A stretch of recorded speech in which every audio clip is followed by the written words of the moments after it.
তারাতলার সেই ভয়াবহ বিপর্যয়ের আজ 4 দিন, 16 জনের মৃত্যু হয়েছে এই ঘটনায়। আর ইতিমধ্যেই আমরা জানি যে কালীচরণ বন্দ্যোপাধ্যায় পুলিশের জালে, 4 জুলাই পর্যন্ত পুলিশ হেফাজতের নির্দেশ দেওয়া হয়েছে। আর এবার ববির বিরুদ্ধে অভিযোগ দায়ের। তারাতলা গুদাম বিপর্যয়ে প্রাক্তন মেয়রের বিরুদ্ধে থানায় নালিশ, এফআইআর করতে চেয়ে আবেদন ভারতীয় জনতা মজদুর সেলের। প্রাক্তন মেয়র ছাড়াও 2 প্রাক্তন তৃণমূল কাউন্সিলরের বিরুদ্ধেও নালিশ দায়ের করা হয়েছে। 2 প্রাক্তন তৃণমূল কাউন্সিলর আনোয়ার খান, শামস ইকবাল অবিলম্বে অভিযুক্তদের গ্রেপ্তারের দাবি ভারতীয় জনতা মজদুর সেলের। আমরা কমপ্লেনটা করলাম ফিরাদ হাকিম, আনোয়ার খান আর শামস ইকবাল, যে কলকাতা পোর্টে যত ইনলিগাল কাজ হচ্ছে সব ইনলিগাল কাজ এনার দ্বারাই হতো। চিফ মিনিস্টার ও শুভেন্দু অধিকারীও বলেছে কি ববি হাকিমের সিগনেচার আছে, ওনার পারমিশন ছাড়া হয় না। এখন যদি দায় এড়ায়, ওই দায় এড়ানো যাবে না। এরা মেইন কালপিট, আর আনোয়ার খানকে আর ববি হাকিমকে আর শামস ইকবালকে অ্যারেস্ট করতে হবে। ওএসডি উনি তো সব থেকে বড় কালপিট।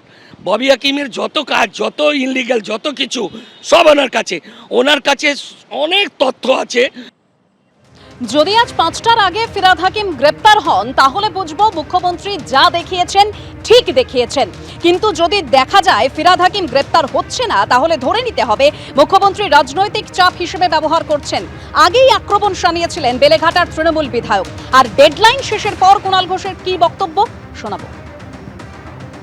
যারা মমতাদির দিকে থাকছেন তাদের উপর ধর পাকড়, মিথ্যা অভিযোগ, পুরনো মামলায় যোগ করে দেয়া, অ্যারেস্ট করা, এই দমন পীড়নগুলো চলছে।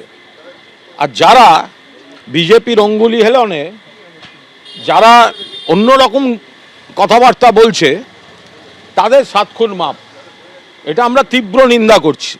মাননীয় মুখ্যমন্ত্রী তিনি তারাতলা নিয়ে বিধানসভায় কড়া বিবৃতি দিলেন। তো কড়া বিবৃতি আমরা সমর্থন করছি। তো কড়া বিবৃতির মধ্যে তিনি একটা নথি তুলে বললেন, দেখুন কার সই আছে, প্রাক্তন মেয়রের সই আছে, আমরা কাউকে ছাড়ব না। তো এখন সেখানেই এটা প্রশ্ন যে মুখ্যমন্ত্রী যদি বলেন দেখুন কার সই আছে, তো যদি দোষ হয়, যদি সেই সইটা কোনো একটা অন্যরকম ঘটনার সঙ্গে যুক্ত থাকে বা দায় থাকে, তাহলে তাকে অ্যারেস্ট করছেন না কেন?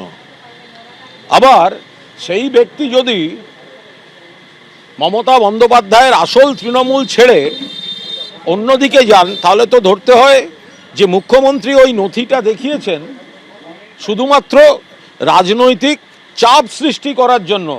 কুণাল কি বলছে না বলছে পরিষ্কার করে সেদিনকে মুখ্যমন্ত্রী বিধানসভায় যা বলার বলেছেন, তার তারাতলা সংক্রান্ত চিফ মিনিস্টার স্টেটমেন্ট। তো সুতরাং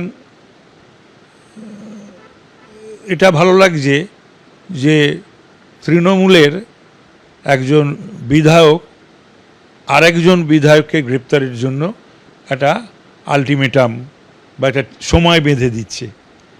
এটা ভালো, 1। 2 হচ্ছে, এবং আগে যিনি পৌরমন্ত্রী ছিলেন বা মেয়র ছিলেন।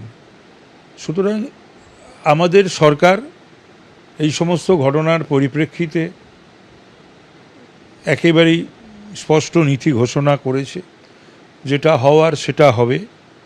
পুলিশি তদন্তে বা কালী ব্যানার্জিকে জিজ্ঞাসাবাদ করে অনেক কিছুই পাওয়া যাবে। এবিপি আনন্দ, এগিয়ে থাকে, এগিয়ে রাখে।